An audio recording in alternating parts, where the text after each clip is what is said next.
Okay, good afternoon, Chef. What is your name, Chef? I'm Cheryl. Okay, hi, Chef Cheryl. How long have you been using the WDS? For about 10 months now.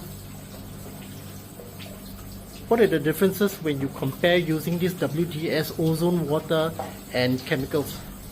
Okay, so previously when we washed 2 batches of strawberries, one with the WDS and one normal water, we sent both of the berries to a lab test.